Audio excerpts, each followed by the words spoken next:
तो हेलो दोस्तों, कैसे हो आप सब। आई होप आप सब बहुत बढ़िया हो गए। सो मैंने यहाँ पे आज जो है कुबरनेटिस का लास्ट टॉपिक आ चुका है, ठीक है। HPA यानी कि हॉरिजॉन्टल पॉड ऑटो स्केलिंग, ठीक है। बट हमें वो टॉपिक स्टार्ट करने से पहले हमें क्रिएट करना होगा एक EKS क्लस्टर, जिसे हम कनेक्ट करेंगे अपने CLI से, यानी हम अपने VMware से करेंगे उसको कनेक्ट, ठीक है। तो Amazon का जो EKS क्लस्टर है यानी इलास्टिक कुबरनेटिस सर्विसेज, जो उसको हम कैसे यहाँ पे करेंगे क्रिएट, तो उसको हम देखेंगे और उसका क्लस्टर यहाँ करेंगे क्रिएट, ठीक है। और इसको हम कैसे लिंक करेंगे, AWS के थ्रू लिंक करेंगे यहाँ से, ठीक है। तो बहुत बढ़िया चीज़ है। मैं देखो आपके सामने दिखाता हूँ कि हम क्या करने वाले हैं। सिंपल वे में राइट क्लिक करेंगे और मैं यहाँ टर्मिनल को ओपन कर लूंगा सबसे पहले, ठीक है। तो मेरा टर्मिनल ओपन हो गया। अब ये VMware कैसे बना है, अब ये आप पूछोगे, तो इसके लिए बोलूंगा कि सेटअप जो है डिस्क्रिप्शन में चेक कर लो, वहां मेंशन मैंने किया हुआ है, ठीक है। तो सबसे पहले हम चेक करेंगे कर्ल कमांड से। मैं कर्ल कमांड से क्या करूंगा, एक फाइल लेकर के आऊंगा, ठीक है। AWS CLI.amazon.aws.com और हम जाएंगे AWS CLI-exe-linux-64.zip, जो ये मेरी फाइल है, इस फाइल को मुझे लेकर के आना है। और -o यानी इसका आउटपुट मुझे कैसे चाहिए, AWS CLI version 2.zip के नाम से, ठीक है। ये मैं चाहिए, मैं इसको कर लूंगा एंटर, एंड ये यहाँ से डाउनलोड हो रही है, ठीक है। ये मैं नेट से लेकर के आ रहा हूँ इस फाइल को, है ना। जो जिप फाइल है इसको मैं लेकर के आऊंगा, ठीक है। और इसको मैं कैसे बना दूंगा, अनजिप फाइल बना दूंगा। ये कौन सी मेरी फाइल है, मेरी ये zip file AWS CLI v2 के नाम से, ठीक है। इसको मैं लेकर के आऊंगा। अब अगर मैं ls करूँ यहाँ पे, तो आपको दिखेगा कि यहाँ मेरी फाइल आ चुकी है। This is the file AWS CLI v2, ठीक है। अब मैं इसे कर लेता हूँ अनजिप। अनजिप करूंगा AWS CLI v2 को, एंड ये देखो अनजिप हो रही है, ठीक है। मतलब हमने जिप्ड फाइल लाई एंड यहाँ ला करके उसको अनजिप कर लिया, ठीक है। राइट, यहाँ मैं होगा sudo और यहाँ /AWS/install एंटर करेंगे, एंड ये यहाँ से होगा इंस्टॉल। हम यहाँ पे AWS को इंस्टॉल कर रहे हैं, ठीक है। तो हमने कर लिया AWS को इंस्टॉल। अब मैं चेक कर सकता हूँ AWS version version like this, ठीक है। एंड ये मुझे शो कर देगा वर्जन, और तो ये मेरा वर्जन, ठीक है। AWS का CLI कौन सा वर्जन है, 2.15.40, ठीक है। इसके साथ पाइथन, लिनक्स, ये सब भी साथ में आ चुका है, राइट। तो यहां तक हो गया। अब मुझे करना है इसको AWS को कॉन्फ़िगर, ठीक है। कॉन्फ़िगर करूंगा, जैसे मैं क्लिक करूंगा AWS कॉन्फ़िगर, आपसे पूछेगा एक्सेस की और पूछेगा पासवर्ड, ठीक है। तो ये आपको कहां मिलेगी मैं आपको बता देता हूं। आपको अपना कंसोल पेज ओपन कर लेना है AWS का, आपको अपने नाम पे क्लिक करना है, एंड यहाँ पे आपको क्लिक करना है सिक्योरिटी क्रेडेंशियल्स पर, ठीक है। यहाँ पे क्लिक करने के बाद ये आपको ले जाएगा दूसरे पेज पे, IAM के पेज पे, ठीक है। यहाँ नीचे आप आओगे आप, तो यहाँ आपको मिलेगा ऑप्शन एक्सेस कीज का, ठीक है। यहाँ पे आपको एक्सेस की इधर दिखा रहा होगा, नहीं दिखा रहा तो आपको क्लिक करना है क्रिएट एक्सेस की पे, ठीक है। आई अंडरस्टैंड आपको क्लिक करना है एंड क्रिएट एक्सेस पे क्लिक कर देना, ठीक है। तो आपको यहाँ से दो चीजें मिलेंगी, एक मिलेगी एक्सेस की और एक मिलेगी सीक्रेट एक्सेस की, राइट। तो ये आपको दो चीजें यहाँ से मिल जाएंगी। तो अब यहाँ से क्या करना आपको, आप यहाँ से कर लेना कॉपी इसको, ठीक है। यहाँ से आप कर लेना इसको कॉपी एक्सेस की को, एंड यहाँ कर देना पेस्ट, एंड इट्स डन, ठीक है। और यहाँ से इसे कर लेना कॉपी सीक्रेट एक्सेस की को, ठीक है। एंड यहाँ से इसको कर देना डन, राइट। बाकी डिफॉल्ट रीजन वगैरह इन सबको एज इट इज रखे देंगे, कोई दिक्कत नहीं है, ठीक है। डन हो गया, तो कॉन्फ़िगर हो गया आपका AWS, यहाँ से अब कॉन्फ़िगर हो गया है। और ये जो एक्सेस की है, इसको हम यहाँ से बाद में इस लैब के बाद उसे मैं कर दूंगा डिलीट, ठीक है। तो क्या होता है बेसिकली, हम एक दूसरे को शेयर नहीं करते एक्सेस कीज, ठीक है। तो एक्सेस की और ये शेयर्ड एक्सेस की जो दोनों आपके सामने दिख रही है ना, इन्हें मैं कर दूंगा डिलीट ऑब्वियसली, ठीक है। तो इस लैब के बाद सो ये मैंने यहाँ से कर लिया, ठीक है। आपको भी ऐसे कर लेना है, आपको इसलिए बता दे रहा हूँ मैं, राइट। अब हमें कर्ल कमांड से क्या करना है, हमने यहाँ एक्सेस की तो एंटर कर दी दोनों, सीधा एक्सेस की। अब मुझे EKS-CTL यूटिलिटी कमांड जो है, EKS यानी इलास्टिक कुबरनेटिस सर्विसेज की CTL कमांड, मुझे वो लेकर के आनी है, ठीक है। तो मैं करूंगा हाइफन हाइफन, यहाँ चलाऊंगा साइलेंट, ठीक है, हाइफन हाइफन लोकेशन, ठीक है। और इसको मैं लेकर के आऊंगा HTTPS से गिटहब पे पड़ा हुआ है, ठीक है। तो github.com/fvworks, ठीक है, /EKS-CTL। अगर आपको ना मैं बताऊं, अगर आप इस चीज को डायरेक्टली गूगल पे सर्च करोगे ना, तो वो आपको वो फाइल दे देगा, वो जो tar.gz वाली फाइल है जो मैं यहाँ लेकर के आना चाह रहा हूँ, वो आपको सीधा फाइल वो दिखा देगा, ठीक है। तो मैं यहाँ करता हूँ रिलीजेस और हमें लेटेस्ट, ठीक है। तो ये मेरे पास है ऑलरेडी लिखा हुआ, तो मैं आपको लेकिन टाइप कर दे रहा हूँ, कॉपी पेस्ट नहीं कर रहा हूँ, ठीक है। EKS-CTL और अंडरस्कोर, इसे मैं डॉलर के साथ कॉल कर लूंगा, डॉलर, और यहाँ आ जाएगा यू नेम, ठीक है, -s, और इसे मैं कर दूंगा ब्रैकेट क्लोज, और यहाँ कर देंगे हम amd64.tar.gz और ये क्लोज, ठीक है। और इसको मैं कर दूंगा tar और इसकी मैं परमिशन दे दूंगा एग्जीक्यूटेबल परमिशन दे दूंगा इसको exec-c/tmp, राइट। इसको मैंने किया एंटर यहाँ से। तो यहाँ से क्या कर रहा है, ये इंस्टॉल करने वाला है यूटिलिटी को। थोड़ा टाइम लगेगा आज की वीडियो में, तो आप लोग परेशान मत होना। ओके, सो इसने कर दिया है। अब मैं करने वाला हूँ sudo mv, मूव कर लूंगा मैं tmp/eksctl इसको /usr/local/bin के अंदर, ठीक है। यहाँ मैंने कर लिया इसको इंस्टॉल। अब हम देख सकते हैं कि हमारा वर्जन जो है वो इंस्टॉल हुआ है कि नहीं हुआ। तो कैसे चेक करेंगे, eksctl वर्जन एंड सीरीज। अगर आपको ऐसा आउटपुट दिखता है 0 पॉइंट समथिंग समथिंग, तो ये वर्जन ही है, इसका मतलब ये आपका इंस्टॉल हो चुका है, ठीक है।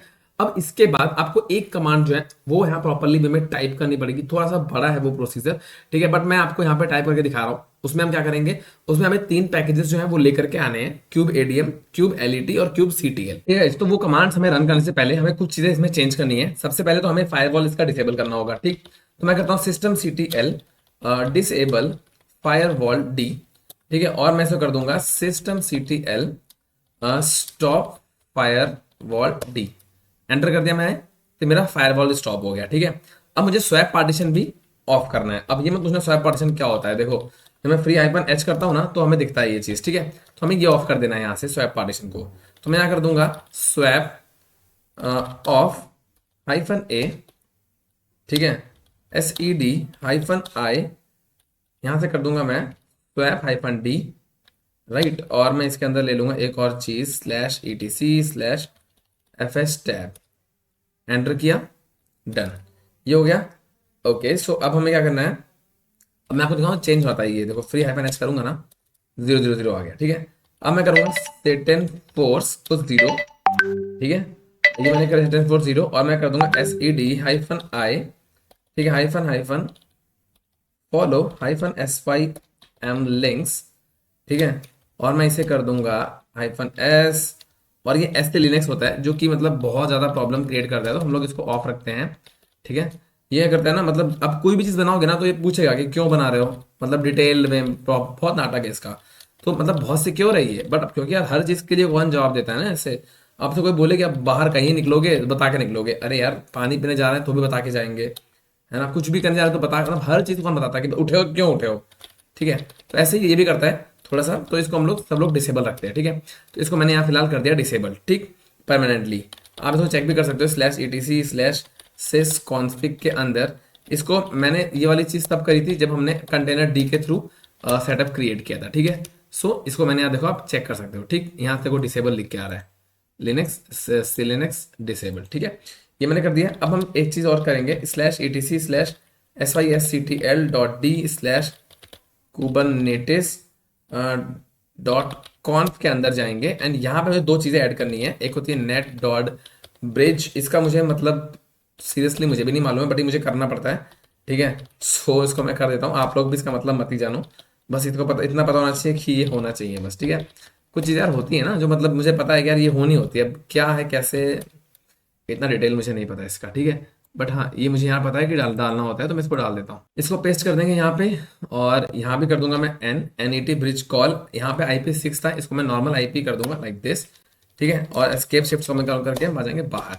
ये मैं आ गया हूँ बाहर। अब इसको चेक भी कर सकते हैं /etc/sysctl.d/kubernetes.conf करके, हाँ इट्स डन, ठीक है। अब इसको मैं अप्लाई कर दूंगा, जो मैंने बनाया है इसको मैं अप्लाई कर दूंगा सिस्टम सीटीएल -सिस्टम कर दूंगा एंड इट्स डन। सब जगह लिख के आ गया, देखो अप्लाइंग अप्लाइंग अप्लाइंग अप्लाइंग, बहुत सारा अप्लाइंग आ गया, ठीक है। तो ये अप्लाई हो चुका है यहाँ से। अब मैं क्या करने वाला हूँ, yum इंस्टॉल। अब मुझे डॉकर के कुछ डॉकर जो प्री रिक्विजिट होता है डॉकर के लिए, वो मैं यहाँ इंस्टॉल कर लेता हूँ। तो yum -utils, ठीक है, डिवाइस -mapper, और ये हो जाएगा persistent, ठीक है, ओके नॉट इज डन, ठीक है। तो वहां पे एक मैंने स्पेस गलती से दे दिया था, लिखते लिखते ध्यान कभी कभी हो जाता है उधर, तो मैंने आपको दे दिया, ठीक है। तो ये भी आपको लिख देना है। अब हम क्या करेंगे, एक रिपोजिटरी ऐड करेंगे, ठीक है। किसकी रिपोजिटरी ऐड करेंगे, डॉकर की, docker -ce.repo, ठीक है, जिसके थ्रू हमें कुबरनेटिस इंस्टॉल करना होगा। ठीक, तो मैं यहाँ पे एक रिपोजिटरी इंस्टॉल कर देता हूँ, यम हाइफन कॉन्फिग हाइफन मैनेजर, ये मैंने किया। ठीक है, हाइफन हाइफन ऐड, और मैं करूंगा रेपो। अब इसका मैं एड्रेस यहाँ मेंशन कर दूंगा HTTPS के थ्रू download.docker.com, यहाँ मैं कर दूंगा लिनक्स CentOS/docker-ce.repo, इसे कर देंगे हम इंस्टॉल। तो ये मेरी रेपोस डॉट इसके अंदर यहाँ पे आ चुकी है। ठीक है, यहाँ आने के बाद अब मैं क्या करने वाला हूँ, देखो यहाँ से मैं कहूँगा yum install -y containerd.io, ये मैंने किया एंटर। यहाँ से हमने कंटेनर डी जो है वो इंस्टॉल कर लिया बेसिकली। ठीक है, क्योंकि हमारा कुबरनेटिस नॉर्मल तरीके से नहीं होता है, तो थोड़ा सा हमें घुमाना होता है बेसिकली। तो आप लोगों का हो सकता है नॉर्मल तरीके से हो जाए। ठीक है, तो अगर आपका भी नहीं होता है ना, तो आप लोग भी ये जो कंटेनर डी वाला मेथड है ना, यही मतलब चलाना। ठीक है, अगर आप बेसिक वाला चलाओगे तो उससे भी हो सकता है हो जाए बहुत लोगों के सॉफ्टवेयर वगैरह में। तो बाकी देखते हैं, इसको इंस्टॉल होने देते हैं। राइट, ये हो गया। अब मैं क्या करूंगा, mkdir बनाऊंगा एक डायरेक्टरी हाइफन पी, जिसका पाथ मैं दूंगा /etc/कंटेनर डी। राइट, ये मैंने बना दिया। ठीक है, अब मैं क्या करने वाला हूं, कंटेनर डी को मैं कॉन्फ़िग करूंगा डिफॉल्ट के थ्रू, और इसमें हम लोग सूडो भी कर लेंगे t-etc/कंटेनर, ऐसे नहीं, कंटेनर d/config.tom, ये हो गया। ठीक है, अब मैं करूंगा systemctl, मैं यहाँ एक बार को रीस्टार्ट कर लूंगा, रीस्टार्ट कंटेनर डी। ठीक है, यहां से मैं करूंगा इसको रीस्टार्ट। राइट, अब मैं से यहां से करूंगा इनेबल, ये मैंने क्या इनेबल भी हो गया। अब मैं इसका स्टेटस एक बार चेक कर लेता हूं कि सब सही है कि नहीं सही है। स्टेटस किया, ऑल डन, एक्टिव भी है और इनेबल भी है। ठीक है, सो अब मैं एक फाइल बनाने वाला हूं, vim/etc/yum.repos.d/kubernetes.repo, ये फाइल बनी हुई है। ये कमांड इसके अंदर मैंने लिख दी है। आपको नहीं पता है तो आप भी ये चीज सेम कमांड्स यहाँ पे मेंशन कर देना ध्यान से। ठीक है, कोई गलती नहीं होनी चाहिए, बस आपको ये ध्यान रखना है। राइट, ओके, तो ये मेंशन करने के बाद मैं सिंपली यहाँ से शिफ्ट सेमीकोलन करके बाहर आ जाऊंगा। ठीक है, एंड देन मैं यहाँ इंस्टॉल करूंगा yum install -y kubelet, ठीक है, kubeadm kubectl हाइफन कर देंगे हम disable excludes is equal to kubernetes, बस इतना करना है एंड इट्स डन। ठीक है, ये यहाँ से इसको इंस्टॉल कर देगा पैकेज को। ओके, तो यहाँ से आपका kubernetes जो है वो इंस्टॉल हो गया है। और मैं एक और आपको चीज दिखा दूं, एक बार हम और चेक कर लेते हैं कि हमारा जो EKSCTL है उसका वर्जन जो है वो इंस्टॉल है कि नहीं है। ऑलरेडी मैंने पहले किया था, आपके ऊपर रीचेक मैंने करा दिया, ये भी इंस्टॉल है। ठीक है, अब हम लोग क्लस्टर यहाँ से क्रिएट करेंगे, किसका, EKS क्लस्टर। ठीक है, तो मैं क्या करूंगा EKS, ठीक है, और यहाँ लिखूंगा क्रिएट, थोड़ा छोटा कर लेता हूँ, कमांड बाहर ना चली जाए।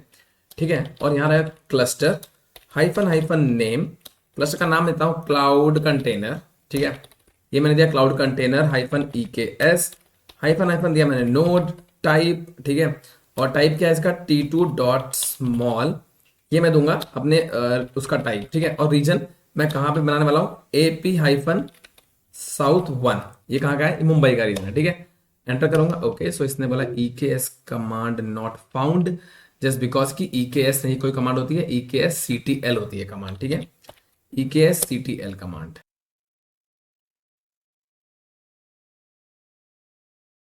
ओके फ्रेंड्स, तो आपने देखा यहाँ पे लिख करके आ गया EKS क्लस्टर, लगभग 20 मिनट लगाया मुझे। ठीक है, तो आपको भी अप्रॉक्स इतना ही लगेगा, मैं इतना मान के चलता हूँ। ठीक है, अगर मैं आपको दिखाऊं कि हम चले अपने AWS कंसोल पे, तो आपको मैं दिखाऊं अगर क्लाउड फॉर्मेशन के अंदर, मतलब अगर आप बाहर होगे ना, तो आप यहाँ पे सर्च कर लेना, सर्च बार पे यहाँ पे आप सर्च कर सकते हो क्लाउड फॉर्मेशन, जिसको वो कोडिंग करता है, यहीं से कोडिंग करता है, बैकएंड पे वो कोडिंग करता है। ठीक है, आपको अगर यहाँ नहीं शो करेगा ना, तो आप यहाँ पे चेक कर लेना, मुंबई रीजन पे जा करके यहाँ पे आपको मुंबई पे सिलेक्ट करना होगा, तो यहाँ पे शो करेगा, हो सकता है आपका पिछला वाला ना शो करे। ठीक है, और वैसे ही आपको यहाँ चेक कर लेना है, अपने EKS पे जाना है, यहाँ पे सर्च कर लेना है EKS।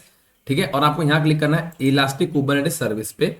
अब यहाँ क्लिक करोगे क्लस्टर पे, एंड यहाँ पे आपको शो कर देगा आपका, जैसे आप इसके अंदर जाओगे यहाँ पे आपको मिल जाएगा दिस वन, कुबरनेटिस वर्जन 1.29 आपका जो इंस्टॉल्ड है। ठीक है, ये हमारा वर्जन यहाँ पे इंस्टॉल है, आप इसको भी चेक कर सकते हो, यहाँ से मुंबई कर लेना। अगर यहाँ पे बाय डिफॉल्ट नॉर्थ वर्जीनिया होगा, जो कि मैक्सिमम सबका ही होता है। ठीक है, तो यहां तक आपको समझ में आ गया। हमने सब क्लस्टर अपना कर लिया रेडी। ठीक है, यहां तक हो गया रेडी।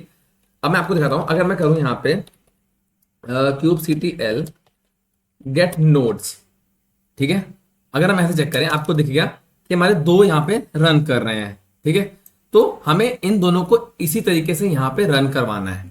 ठीक है, हमें इनको इसी तरीके से यहाँ पे रन करवाना है, अपना क्लस्टर जो है वो यहाँ पे रेडी कर लेना है।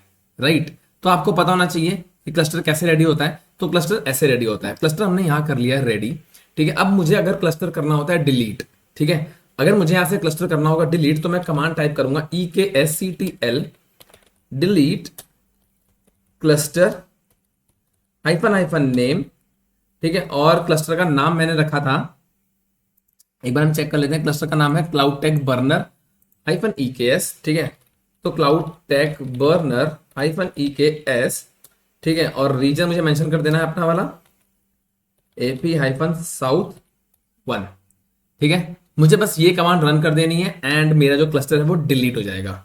लगभग इसको भी 10-15 मिनट के आसपास लगेगा, देन मेरा क्लस्टर डिलीट हो जाएगा। बट मैं क्लस्टर को डिलीट नहीं कर रहा हूं, क्योंकि हमें जो नेक्स्ट वीडियो हमें कवर करनी है वो है HPA, यानी कि हॉरिजॉन्टल पॉड ऑटो स्केलर। ठीक है, उसको हम कवर करेंगे। तो उसको कवर करने के लिए ना मुझे मतलब मुझे ये चाहिए होगा kubectl गेट नोड्स, मेरा ये क्लस्टर मुझे रेडी चाहिए।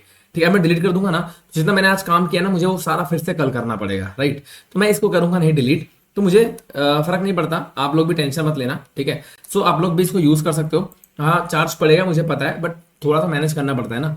तो आप लोग अभी मत बनाना, अगर आपने नहीं बनाया है तो आप लोग कल बनाना, क्लस्टर रेडी कर लेना, फिर आप HPA भी कर लेना इस पे, एंड देन उसके बाद क्लस्टर डिलीट कर देना। काम हमारा उतना हो जाएगा। ठीक है, आई होप ये वीडियो आपको समझ में आ गया होगा। और आप लोगों से एक रिक्वेस्ट कर रहा हूँ हाथ जोड़ के कि आप लोग यार वीडियो देख लेते हो, ठीक है, आपको वैल्यू ऐड हो जाती है, और आप लोग मतलब अच्छे से कमेंट्स भी करते हो, मुझे अच्छा लगता है। बट आप में से मोस्टली लोग जो है वो सब्सक्राइब नहीं करते हैं। ठीक है, तो उससे आप लोगों को कुछ नहीं आता, बट मेरी उसमें बहुत हेल्प हो जाती है अगर आप सब्सक्राइब कर दोगे।